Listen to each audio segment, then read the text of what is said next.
You are holding the battlefield in your hand right now. This is not a metaphor. The smartphone you tap, with its sleek glass and vibrant screen, is a nexus of global competition.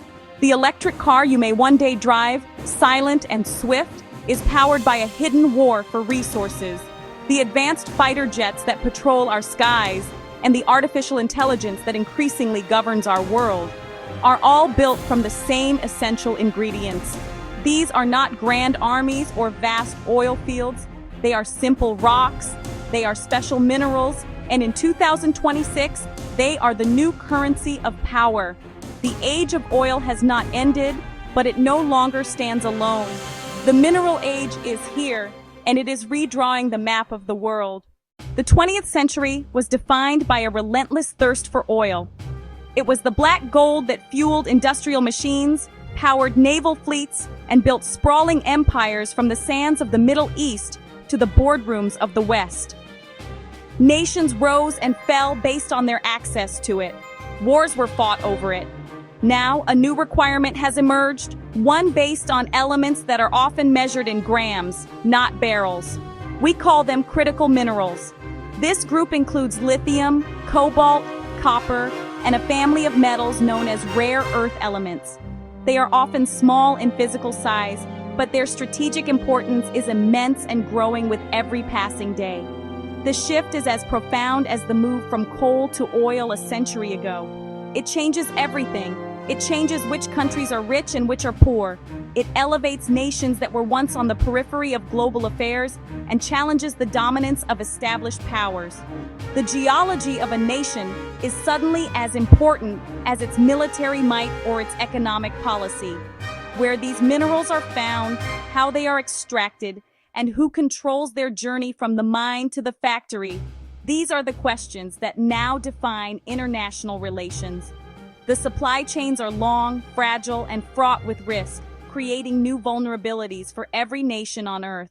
The demand for these minerals is exploding, driven by a global transition to green energy, the expansion of digital infrastructure, and the dawn of transformative technologies like artificial intelligence and quantum computing. The supply, however, is struggling to keep pace. Mines cannot be opened overnight, and the process of refining these elements is complex and often environmentally damaging. This imbalance between soaring demand and constrained supply has created a fierce, undeclared global conflict. It is a war fought not with soldiers, but with contracts, investments, and control over the planet's most vital resources. This new reality is not a distant future. It is the world of 2026. The demand is here, now, and it is redrawing routes from mines to labs to assembly lines.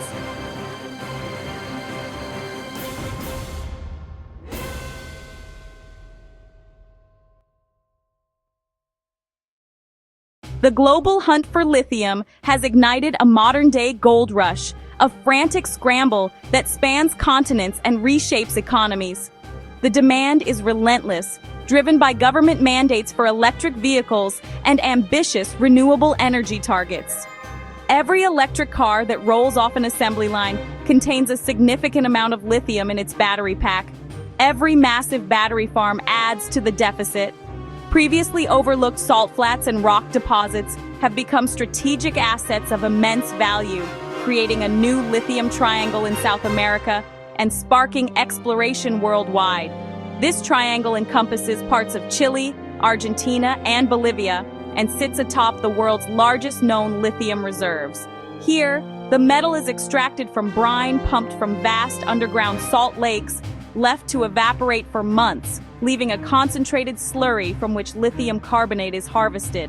This method is relatively inexpensive but water-intensive in some of the driest places on Earth, raising serious environmental and community concerns. China has been the most aggressive and strategic player, acquiring stakes across South America, Australia, and Africa, gaining a commanding position from extraction to refining to battery cells. Western nations, late to realize their vulnerability, are racing to secure supply lines, invest in new technologies, and form strategic alliances to counter China's dominance. The consequences are profound. Investment and prosperity, but also exploitation, environmental degradation, and social disruption. The rush for white gold reveals a central tension.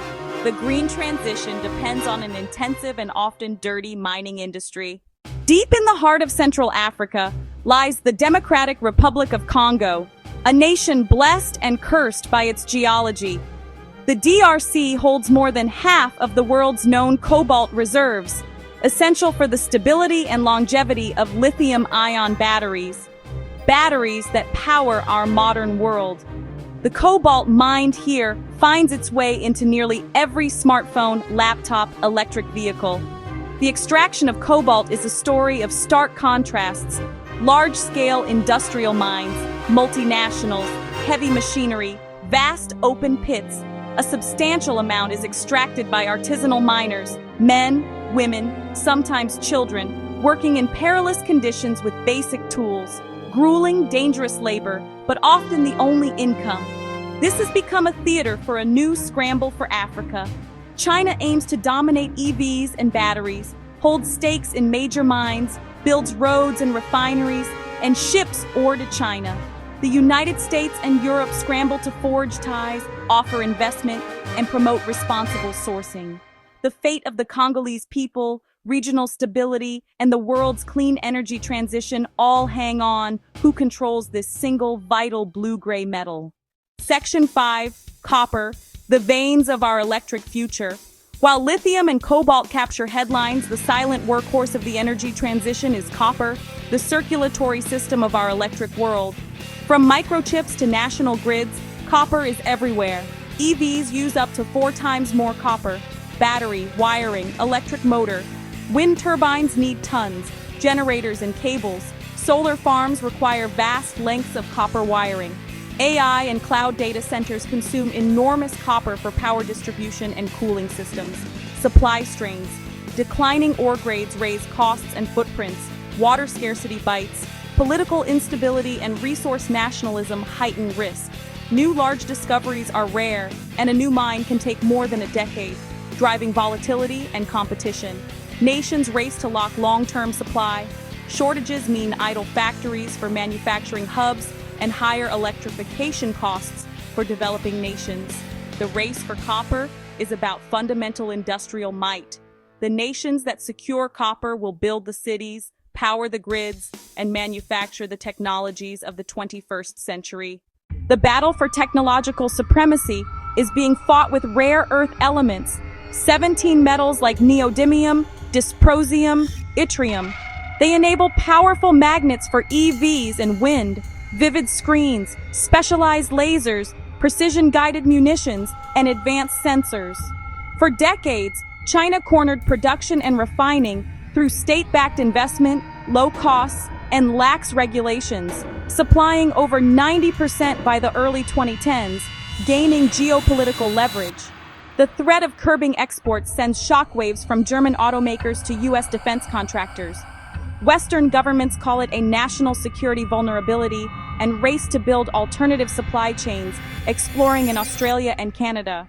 One frontier is Greenland, an autonomous territory of Denmark, believed to hold major rare earth deposits outside China. As polar ice melts, resources become more accessible, drawing interest from the United States, the European Union, and China. Processing high-purity metals is complex, costly, and polluting, an art China perfected. The West now invests billions to build capacity.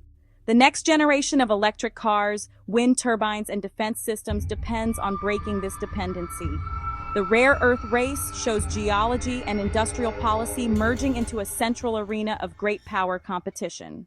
As global temperatures rise, the Arctic is transforming, its impenetrable ice cap shrinking at an alarming rate. This unlocks a resource-rich frontier. In 2026, the Arctic is an arena of economic opportunity and geopolitical rivalry. Beneath thawing ground lie rare earths in Greenland, copper, nickel, zinc, and other critical metals across the high north. Shipping lanes open longer each year, shortening Asia-Europe transit versus Suez or Panama. Russia invests in icebreakers in ports, while China, calling itself a near-Arctic state, seeks access for trade. Control of these lanes is new strategic power. The 8 Arctic nations, Russia, United States, Canada, Denmark via Greenland, Iceland, Norway, Sweden, Finland, face a fragile ecosystem where an oil spill or mining disaster would be catastrophic and nearly impossible to clean. The world must choose cooperation and sustainable management, or the Arctic as the next great battleground. Minerals are worthless if they remain buried. Their value is realized when mined, processed, and transported thousands of miles to factories. The vast majority of this journey happens by sea. Security of maritime routes is paramount. Vulnerable choke points include narrow straits and canals. The most famous is the Strait of Malacca, 1/3 of global shipping funnels through this 550-mile corridor. A deliberate blockade, an act of piracy, a major accident, or regional conflict could sever this vital artery. Manufacturing hubs in Japan, South Korea, and especially China would face catastrophic disruption. Other choke points, Hormuz, Suez, Panama, pose similar risks. Disruptions cascade, delays, skyrocketing costs, halted production, the digital world's 1970s-style shock. Nations secure lines by investing in ports, forming choke point alliances, and exploring overland routes. Logistical control can be as decisive as owning the mine. The world of 2026 is being reshaped by a fundamental truth. The nations that control the rocks will control the 21st century. The global economy is shifting from fossil fuels to a basket of critical minerals: lithium, cobalt, copper, rare earths.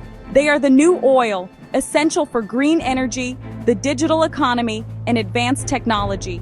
A new map of power emerges from geological fortune, mining prowess, and control over supply chains.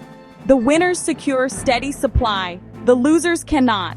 China wields leverage built over decades. The United States, Europe, and allies race to build resilient, independent chains. Competition elevates Chile, Australia, the DRC, and opens new frontiers in Greenland and the Arctic.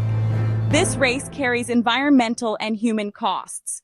Technology may shift demand, recycling and circular economies are critical, but competition will remain. Which resource do you think will be the most valuable in 10 years, water or lithium? Let us know in the comments and subscribe to the Untold Globe.